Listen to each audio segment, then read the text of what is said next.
Welcome to Inside Analog Photo. I'm your host, Scott Shepard. The Inside Analog Photo radio program is all about the traditional photographic process. We talk about all aspects of analog photography, including the hybrid workflow. You can find out more information over at www.insideanalogphoto.com.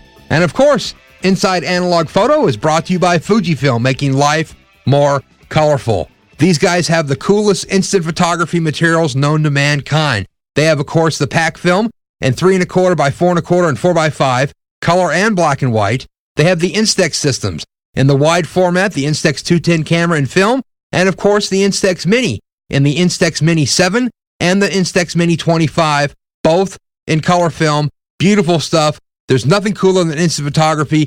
You get a print, because if you don't have a print, you don't have a real photograph. This is great fun stuff. This is great for art. This is great for business. This is cool stuff. You definitely want to check them out over at www.fujifilmusa.com/professional, making life more colorful. Our friends over at Photo Publicist, providing worldwide publicity, strategic promotion, social media marketing, and business development for the photographer, turning photographers into celebrities. You can find out more information over at www.photopublicist.com.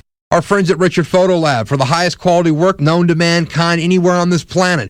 Unbelievable developing, scanning, and of course, output on high quality Fuji Crystal Archive. Unbelievable cool stuff these guys are up to. And remember, you don't have a photograph unless you have a print in your hand, and you need to print your pictures. This is important. You need to supply proofs to your customers and even print your own work, because it's not about looking at it on a monitor. It's about holding a print in your hand. Definitely check these guys out at Richard Photo Lab, of course, at richardphotolab.com. Our friends over at DR5 Chrome Black and White, developing that turns your black and white neg into, that's right, black and white chrome. Unbelievable stuff. www.dr5.com. Our friends over at Upstrap upstrap-pro.com for the camera strap that will not slip off your shoulder, guaranteed bar none, the coolest strap around. Our friends at Iger Studios, for the finest quality drum scans known to mankind, igerstudios.com. Our official media partner, APUG, the Analog Photography User Group, for all things traditional photographic process on the web, www.apug.org. And our official philanthropic partner, George Eastman House International Museum of Photography and Film, over at www.eastmanhouse.org. This week on Inside Analog Photo, we're going to be here with Deon Reynolds. Deon is a rural Nevada artist shooting these beautiful images on film, but guess what? He's using plastic panorama cameras. This is right, old Kodak, fun saver, single-use cameras back from the early 90s, and he's making these unbelievable handmade prints of rural Nevada places, ghost towns, sand dunes, crazy stuff, beautiful photography. You know, it just goes to show you, it's not the camera. It's the photographer. It doesn't matter if it's a $2 camera or a $20,000 camera. You can create beautiful art on fine quality film and have these unbelievable images. And Deon's going to talk about this today. Deon, how you doing today? Very good. Thank you. Hey, thanks for joining us here on Inside Analog Photo. Great to have you on the program to talk about yourself, your beautiful photography, your use of high quality, exquisite gear, and all this cool stuff you're up to. Great. So, Deon, let's talk about yourself. Tell me about Deon. Give me the elevator pitch, and then we'll dig deeper. Okay. Well, from a very young age, I was exposed to art, but not necessarily photography. My father was a teacher at the Museum Art School in Portland, Oregon, and all of our friends and family friends, etc., were all artists. So I just thought everybody was an artist. So I had quite the art background. Then after getting out of school, I worked in a commercial photographic studio doing tabletop, a lot of 4x5 film work. And then it went into digital. And then right after September 11th, a lot of our work kind of went downhill. My wife was a commercial print ad producer. She also lost a lot of her clients after September 11th. So we decided to not fight it, and we sold everything in Warren, Oregon. And we moved to Eureka, Nevada, where we now live in an 1880 bank building. We moved here specifically to make art. What was the thought process of saying, okay, well, we're going to move to Eureka, Nevada? Well, I had done a graphic art center coffee table book on the state of Nevada, which was all shot with Hasselblad, Fuji Velvia, So we were very familiar with the state, and I was really enthralled with the landscape to begin with. So leaving the rain of Oregon was kind of a no-brainer. Found a lot of times I just couldn't get out and shoot because it was raining all the time. We'd been to Eureka several times. We liked the community, and we knew a few people here, and decided to go. No, I think it's great and very cool that you have an old bank building as well as your gallery and working space and everything all in one nice deal. Yeah, we have a gallery and studio out front, and then we live in back, all under one roof. We still have the original walk-in vault, so instead of money, it has art in it. Keep my negatives and transparencies, etc., in there for safekeeping. So was there a lot of availability when you got to Eureka? Like you guys found the old bank, is it pretty much the residency is down a lot there? I mean, it seems you got a really cool gig going right in the middle of town. Real estate's actually kind of tight in Eureka due to the increase in mining activity in the area. So when we moved to town, we actually purchased a small home in town and we fixed it up. Just out of sheer luck, the fellow who happened to own this building, he wanted a house. So we just traded. Wow, what a deal, huh? Yeah, no, it worked out great. We're both happy. So, Deon, tell me about how your photography has progressed over the years, starting off shooting with your dad's Hasselblad. Tell me how your photography progressed from there. Well, I think I was looking at magazines like Audubon and Wilderness. I was really excited about nature itself and working to create images like that. And my father, the great teacher that he was, he directed me into learning to sketch and shooting black and white in the beginning to learn design elements and held me back from shooting color at first. And then over time, I started to shoot both color and black and white.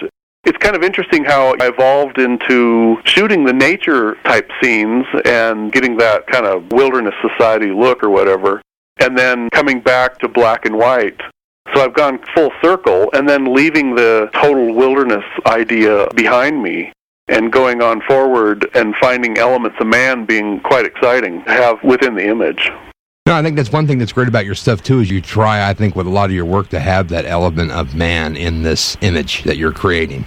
Yeah, and that really didn't happen until I started working on the Nevada book, because I kept finding like an old mine or an old ghost town or an old truck laying out in the desert, and then finding how the juxtaposition between how something of man is being gobbled back up by nature. And I think that's definitely a place you can find it is out where you're at, because there's a lot of open, free space. There really is, yeah. And that's a lot of why we picked Eureka, just to be right in the center of it all, and I don't have to spend days driving to get to where I want to shoot. Were you shooting this style of photography prior than moving to Eureka, or is it because once you got into that environment, sort of brought this out of what you wanted to shoot in these very remote locations? Well, I started doing these panoramas during the book, and because Graphic Arts Center Book Publishing Company, they have very stringent guidelines as far as everything has to be in focus and very stringent guidelines. It kind of took the fun out of photography in a slight way. And I found that shooting with the little plastic camera, it was a real creative outlet during that exploration. I didn't shoot that much with the plastic cameras. It was just kind of a sideline. And I was shooting while we were still living in Oregon, so I have coastal scenes and when we go out canoeing, etc. But then once we moved to Nevada, I really started shooting a lot. I mean, literally, I'll go through 100 rolls of Tri-X through these plastic cameras every couple of months. So let's get to this whole thing about the plastic cameras that I find extremely cool and actually much different than the normal train of thought. People would think, okay, well, you got to have this large format view camera and I need this crazy over-the-top German glass. And everything's got to be laser sharp, like you said, with the graphic arts people. And tell me about chasing the almighty gear deal and the ultimate photographic equipment and then working yourself into shooting Kodak FunSaver extremely expired cameras. It's very cool. Oh, thank you. Yeah, it is the fact that they're just a piece of junk camera that makes it exciting. And I like the way that the center is relatively in focus, and then how when you get to the corners, it gets more and more out of focus. Kind of gives it a more of a dreamy look and more of a sense of an idea rather than a sense of place. And just having the two-element plastic lens in that baby, and they cost $10.95 when they're brand new. Do you find that with these disposable cameras, like you said, it's taking you away from the whole gear thing and all this technical aspects of doing this type of fine art work, per se? and really opened you up to be more creative because you're not worried about, oh, I don't want to drop my $5,000 camera here in the weeds. Yeah, absolutely. I've been shooting Hasselblad, which is a mechanical manual camera, and then going into this plastic camera, which is set at 125th of a second at f11. So I make my corrections in the darkroom rather than in the camera, and it's just wonderful to not spend so much time dealing with the camera function, but spending all my time thinking about aesthetics and trying to find the right scene and the right composition rather than how's the camera set, am I pushing the right button, that sort of thing. Do you find that working with the plastic camera itself, you no longer need to worry about exposure and meters and zones? It's just like it's you and the camera, and it's only going to do one thing, and that's the way it goes. Yeah, that's very true. I do try to shoot during very similar lighting situation, which can be limiting. And I do sometimes shoot different films, but Tri-X is definitely my favorite. I like Tri-X because I can pull it to 200, which is how I shoot it most of the time. Or if I get into an overcast situation or a slightly darker situation, it's quite wonderful if you push it up to 800 or so. So yeah, I mean, I'm really not dealing with the technical aspects. It's just purely looking at the aesthetics and the nature around me. So in regards to plastic cameras and single and dual element lenses and all this fine quality injected molded goodies from China, have you played with Holgas and Dianas or even other disposable cameras? I mean, what's your range in regards to these, what you would consider, I guess, toy camera stuff? Yeah, I've had a Holga for, 10, 12 years, and I just purchased a new one, which I like a lot better than the old one. They seem to all be different, which is quite wonderful. And I've also been experimenting with other plastic cameras and turning them into panoramic cameras because the Kodak, in time, they do die. And I started with a dozen or so in 1992, and I have 4 left, and I just bought a couple of them that I found on eBay from Great Britain, which is great. But I also found that the Eximus wide and slim, and I think it's called a Slim Black Devil camera, which has a 22-millimeter lens, and the inserts from the Kodaks fit perfectly inside to maintain that panorama shape that I like so much for this Great Basin landscape. Now, you modify the insert, right, to give it some rough edging, similar to the terrain you're shooting. Yeah, it's very irregular. I started out by just taking a file to the inside of the frame. My very early versions, I thought I did it too much and found that a subtle filing was actually more appropriate. But yeah, I file it out and then I tape in a yellow gel to add a little more contrast to the image. Now, with the style of Funsaver Kodak cameras that you're using, these are the old box square type ones that you would have seen from, the mid-early 90s, correct? Correct. Now, you can open them with a screwdriver. I guess there's like a little latch or something that was made for a lab operator to pop open. Right. And it's something you can rewind the film in, or you need to do this in a black bag? How does that work with sticking film in these? Yeah, I load all my cameras in a changing tent. You have to pull all the film out of the cassette and hand roll it onto the take-up reel, and then place it back into the camera, and then seal it up, and then I tape it up just to ensure the light leaks aren't too bad. And then as you shoot and advance, it's pulling the film back into the cassette. So when you're at the end of the roll of film, you can just open it up in the field. It doesn't hurt anything. Okay, so you peel all the film out till it stops and then stick the cassette in where it stopped because the film's taped to the spool inside the little metal canister, and then you wrap the rest of the film around what would be the take-up spool, and then it goes in the camera, and like you said, it shoots backwards then. Yeah, that's correct. So yeah, it took a little bit of experimenting when I first started doing it. I was working in a commercial photo studio in Portland, Oregon, and an art director came in and he'd seen somebody who had been shooting disposable cameras. And so I was quizzing him on, well, how do you do it? And he says, well, he doesn't really know. He just saw the stuff from a photographer. So then I found the panoramic Kodak and thought, I'm going to try that. So I bought that at my local grocery store, and I actually shot the color film and wasn't too thrilled with it, and then took the camera apart and grabbed a roll of Tri-X and reloaded it. Well, you're shooting 36 exposure, so I guess that works out fine. There's enough room in the camera, because they were, 27 or 24 or something when they came out? Yeah, some of them were 15 and some of them were 24s. And yeah, it's actually a little too much to put in the camera. So when my hands are still in the changing tent, I usually advance it 3 or 4 frames, just so it's not so tight.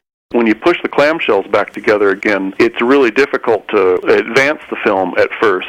So to prevent that, I advance it a couple times before I snap the clamshell back together. And this also helps prevent the film from getting scratched.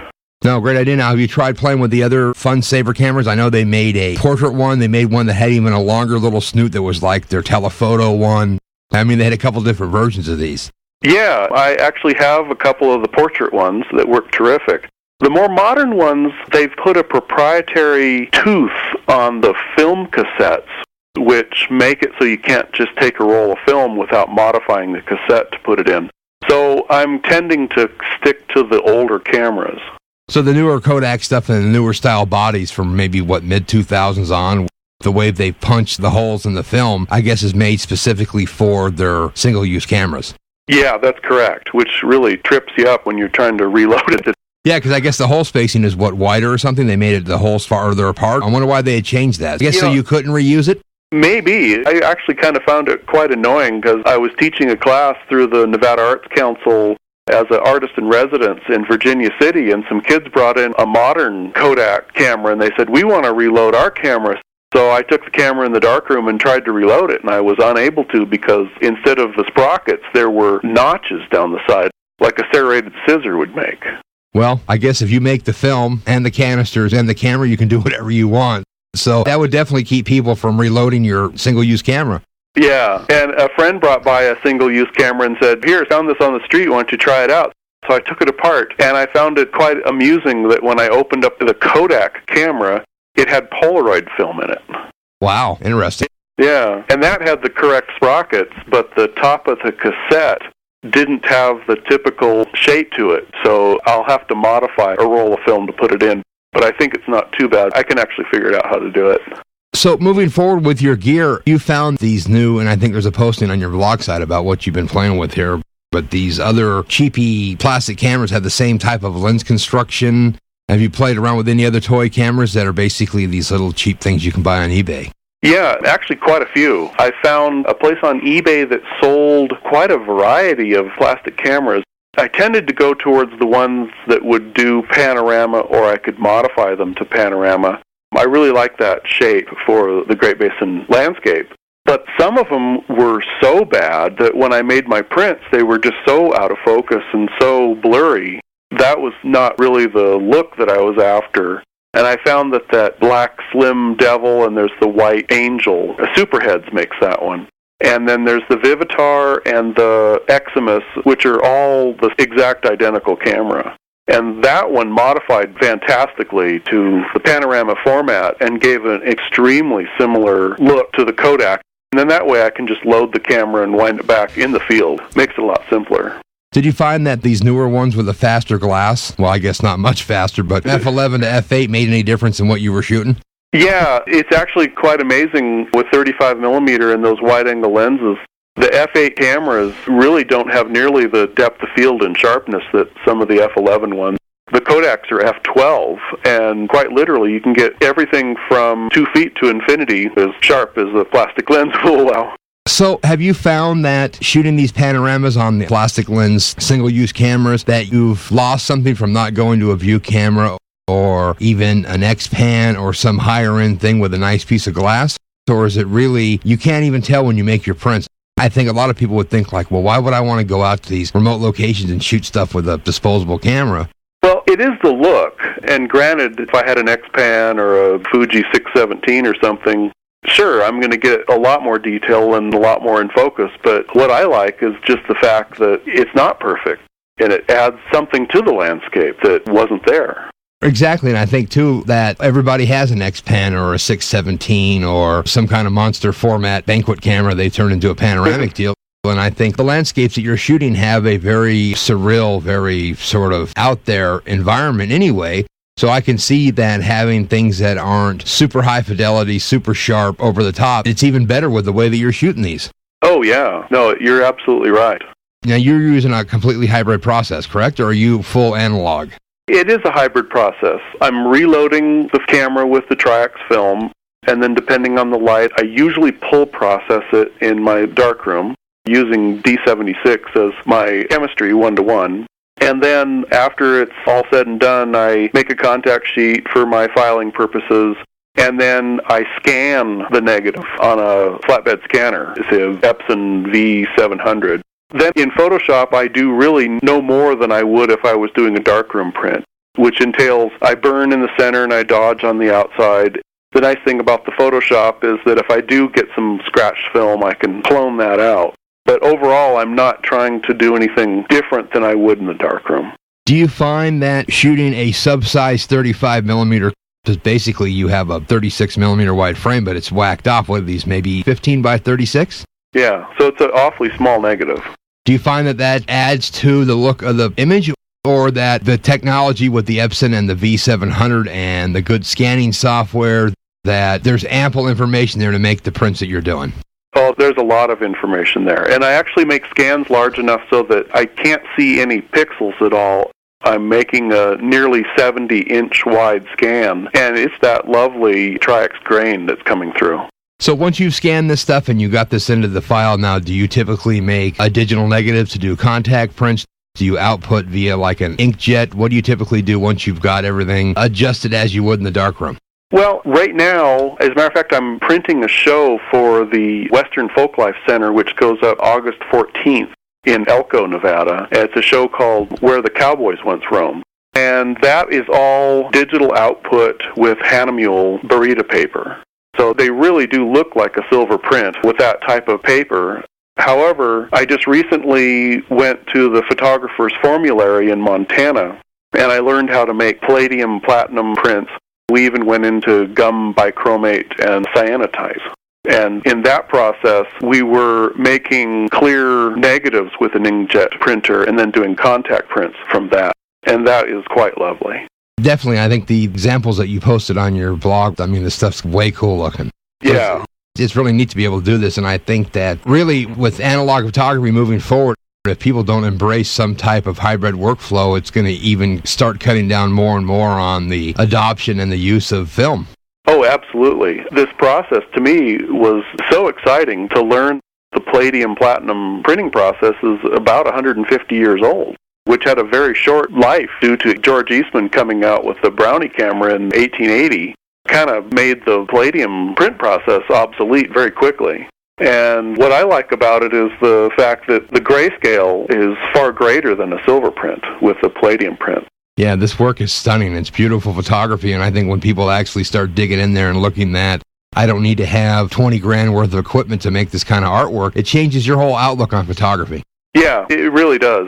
My father was quite insightful in that when I was very young and enthralled with his Hasselblads and his Leicas and the very expensive cameras that he had, and I really strived to have all those very expensive toys. And he always said, now listen, Deon, it's 1% camera and 99% photographer, and deal with it. Well, I think this really goes to show you your work here is spectacular, and you don't have to have the latest and greatest gear. I don't need an $8,000 digital body to do what you're doing. Absolutely. I've had quite a few comments on my blog and website, and people are like, you did this with a $10 camera? This is incredible. And it's nice to hear that.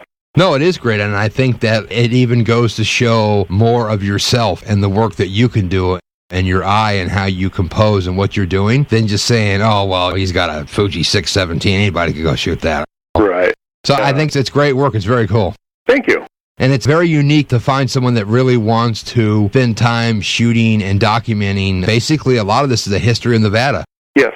It's very cool. A lot of people don't spend their time going out to where you're at. No, that's partly why we moved here as well, is that there's not a lot of people living out here. And when you travel the back country out here, you are remote and you are alone, and you'd better be ready to deal with the fact that if your car breaks out there, it might be 20 or 30 miles back to the last ranch that you just passed. And finding the old relics out here and exploring all that and documenting it. I think over the years of living here, I've found the importance of documenting it because I've gone back to the same ranches sometimes, and they're just flat out disappearing. They're gone. There's places where there was an interesting old ranch house, and then you come and see that last winter's snow knocked it over, and it's gone. And I felt lucky that I actually was there previously, and I took photographs of it. Do you find that going in this backcountry and doing this type of photography that you're probably a lot on dirt roads, yeah? Oh, absolutely, yeah. And you have some specific special vehicle for doing this? Anything prep different than a regular car? What do you use that you can actually get out here without actually breaking? Well, that is a challenge with anything that you own. We drive a 1987 Volkswagen Vanagon Synchro, which is a 1-ton all-wheel drive Volkswagen bus. I think those are pretty reliable. Yeah, it's been pretty good. I mean, I bought it brand new, 22, 23 years ago, and it has 300,000 miles on it. And we did just recently go through some motor difficulties with it, but we believe we have that all straightened out. We're ready to head back out and start exploring again. So really, what's the only thing that you need to take besides a decent vehicle? Is what, a satellite phone? So in case you break, you can get reception? Well, a good pair of boots, and we always carry extra food, water, etc. My wife and I are both quite accomplished outdoorsmen, so we know how to camp, we know how to survive. We have had situations where the weather went south on us, and even with four-wheel drive vehicle, mud terrain tires, and both front and rear differentials locked, with hard rain on some of these mud roads, we couldn't move. I mean, we had a book and extra food and a bottle of wine, and we just waited for it to get dry, and we drove out. So we came prepared so that we didn't become a statistic. I think, too, it's so cool that you can actually go out and just go cruising around some back road in the middle of nowhere and not have the constraints of like, well, I got to be back at work at this time. Well, I got to be back in 4 hours. Where you can actually sort of relax and just actually take in the environment to where you start building these images. It is very cool compared to a lot of people that are so tied up now with all these things going on that really distracts people from doing what you're doing. Yeah, absolutely. Trish and I frequently will load up the van with all of our gear, cameras, food, coolers, etc., and we'll head on out and sort of have a plan of where we want to go. But quite frequently, we'll be heading down some dirt track somewhere, and we'll see a road heading up over a mountain, and we both look at each other and go, what's up that road? Okay, we got to find out, and it might take us several days to figure out what's up there, how do we document it. We'll find a nice camp somewhere, and sometimes if we find a nice camp, the car will just sit there for several days, and then we'll hike and stuff from a base camp. And you use GPS and all this kind of stuff, or no? You just sort of go wherever it goes, and that's it? Yeah, well, we keep good maps with us, and I do have a GPS now, but that's a new phenomena for me, and that has helped quite a bit. Do you find that the GPS actually shows these dirt roads that roll off in the middle of nowhere? Absolutely not. No, they're not on there at all. So I use the GPS in conjunction with a benchmark book map, so I can find my coordinates on the map and see where I am. Cool. Deon, let's talk about your book stuff. You did this book about Nevada, named Nevada, very, very cool book. I know that Graphic Arts Center went belly up and Ingram has the stuff now. How's the book thing going? Actually, pretty darn good. We went through a period where Graphic Arts Center was having financial difficulties and I didn't get royalties for quite a while. But Ingram did take over and they paid us back a percentage, not the full amount, of back royalties. Now they're a pretty solvent company. I've recently been given a royalty check and it was the full amount. The book, we have 495 left in the warehouse. I have 90 here in my gallery, and that's out of 10,300 that were printed back in 2001. So are you looking to do a new version of the book? Is there stuff that you want to put into a different book? What's your publishing site looking forward? What are you going to do? John Christensen, the writer of the Nevada book, and I are talking about creating a new Nevada book. We have a few ideas bouncing around, and you're probably not going to like to hear this, but I'm shooting for the color work where it needs to be sharp and crisp and everything. It's all Canon 5D digital whiz-bang stuff. Well, it's a commercial job, so you need to use a tool that is correct for what you're doing. Yeah, absolutely. And I look at all cameras, if they're digital or if they're film or whatever, it's just you're using the appropriate tool for the appropriate results that you're looking for. Exactly. In the new Nevada book, we actually are going to use the plastic panorama images as headers between the chapters that we're going to create. No, that's great to see some of that work get into the book. The Nevada book is mainly images. Is there a lot of text in it? Tell me how you guys split between what your writer did and what you shot. How did you guys balance the two out, or is it more photography than text, or how's that? It's a photographic coffee table book. See, I think it's 140 pages, and there's probably 130 photographs. So 10 pages of text with small photographs to separate the written idea that John Christensen wrote. So out of all the places in Nevada that you've been to, because you've been to some really wild, crazy, out-of-location places, what's your favorite place in Nevada? Oh, boy, that's tough. There's so many just absolutely terrific places. There's so many locations along US 50, and that's, here again, another reason that we moved to Eureka, which is right along the loneliest road in America. But within just minutes of this location, I can be, say, like Hamilton Mountain, where there's a dozen ghost towns that very few people get out and explore, or up in the northwest corner of Nevada around the Black Rock and some of those outlying areas there that even fewer people explore. That's kind of what Trish and I like to get out and do, is just go places that few people see. It's amazing that there is so many ghost towns, like you said, outside of the area where you're at that aren't a tourist attraction. It's not the Ponderosa Ranch gig. It's just there, and it just died. Yeah. Last weekend, Trish and I drove over to Berlin Ichthyosaur State Park, which is a nice ghost town and everything, but it's a little contrived, and they've fixed stuff up, and they've hauled equipment in to make it look like a ghost town. And all the time I was there shooting, I was really thinking how much more interesting a place like Belmont Mill or Hamilton. It's a lot more exciting to visit those places because it's real, and sure, people have vandalized and stolen things out of it, but at least it was pretty much the way it was when they left. Virginia City is an interesting location, and interesting to see how you have all the old stuff in Virginia City married with new, and it's an interesting place. Yes, it is. I did an artist in residency with the Nevada Arts Council there for the month of January several years ago, and it was really fun to live in the town for a whole month and really got out and explored the little nuances that when you're a tourist and you drive into town and look at all the exciting things, that you miss a lot. And spending a whole month there opened up those opportunities. Yeah, the graveyard is fabulous there. Oh, it really is. I think half the film that I shot was probably shot in a cemetery. Did you find that when you guys are out trucking around that you run across other cemeteries, graveyards out in the middle of nowhere? Oh, yeah. Just some real gems show up and you don't even realize they're there. A lot of times they're not even on the map, and you're just bouncing down some dirt road, and, oh, what's this? Oh, it's an old cemetery. Well, that's kind of neat. So you stop and shoot some film and explore it, and back on the road again. So what are you looking forward to do with your photography moving forward? So you've been trucking around and shooting this cool stuff in Nevada. Is it time to go to different places? What do you look forward to? What do you guys want to do that you haven't got to do yet?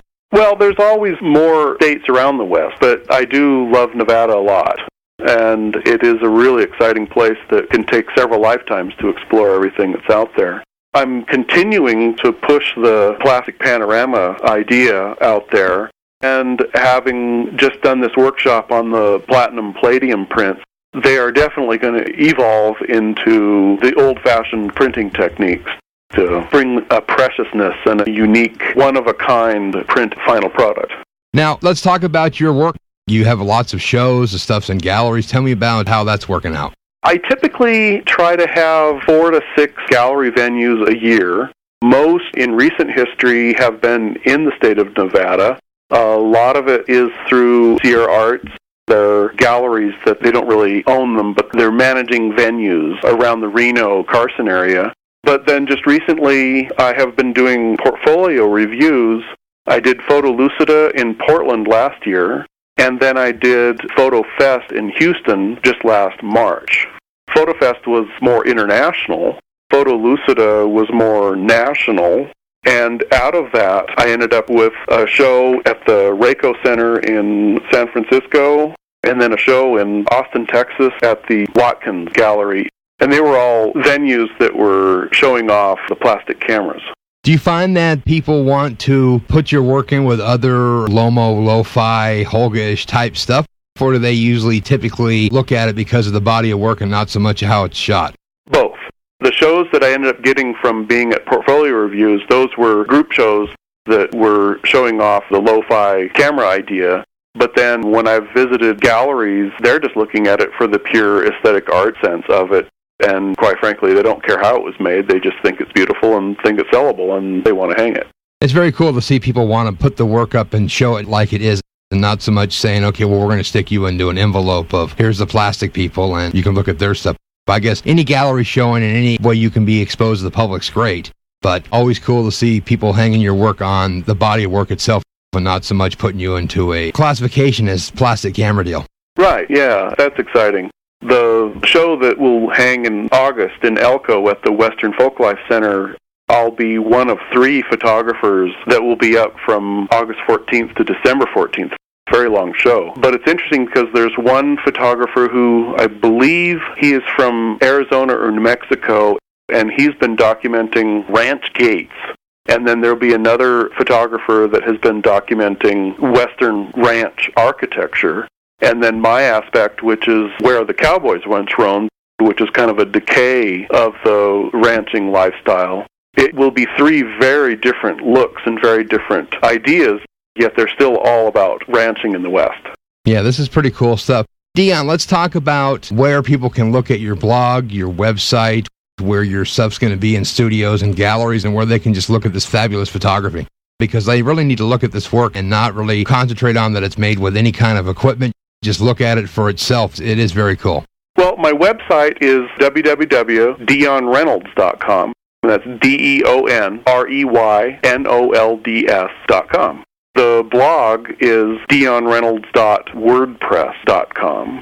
Right now, probably the best place to look at my work is to come on out to Eureka, Nevada, and come visit me.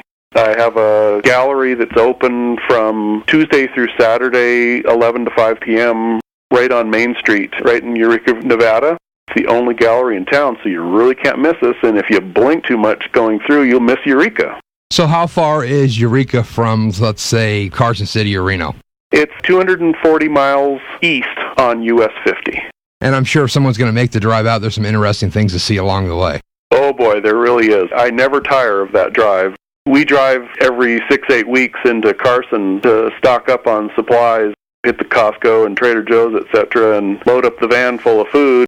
I've driven it in all seasons and any time of the day, and it's always an exciting and wonderful drive.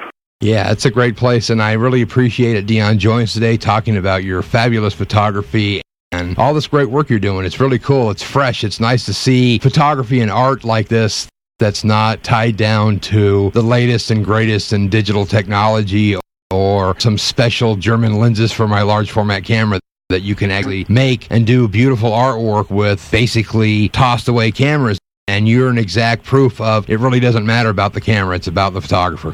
Oh, thank you very much. Well, there you go. Deon Reynolds, what a cool guy. Beautiful photography out in Eureka, Nevada, doing these panoramic photographs with single-use and cheap plastic cameras. You know, it really goes to show you that you can have a $10,000 lens and this old Sacred View camera, or you know something? You can use an old throwaway Kodak panoramic camera, or you can hack anything that's plastic, but guess what? A Holga, it doesn't matter. It's about your vision and making this great photography, and guess what?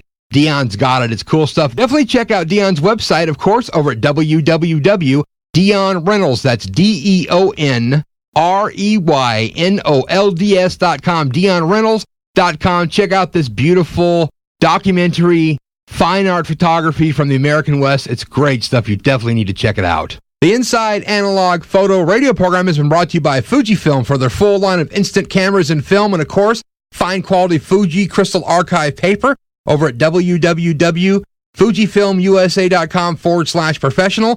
Our friends at Photo Publicist, worldwide publicity, strategic promotion, social media marketing, and business development over at www.photopublicist.com. Our friends at Richard Photo Lab for the finest quality lab in the country, richardphotolab.com. Our friends over at DR5 for black and white chrome at dr5.com. Upstrap for the finest quality camera strap that will not slide off your shoulder at upstrap-pro.com. Our friends over at Iger Studios at igerstudios.com. And of course, our media partners of the Analog Photography User Group at apug.org. And our official philanthropic partner, George Eastman House over at eastmanhouse.org. I've been your host, Scott Shepard, here on Inside Analog Photo. We'll be back next week with more great analog photography.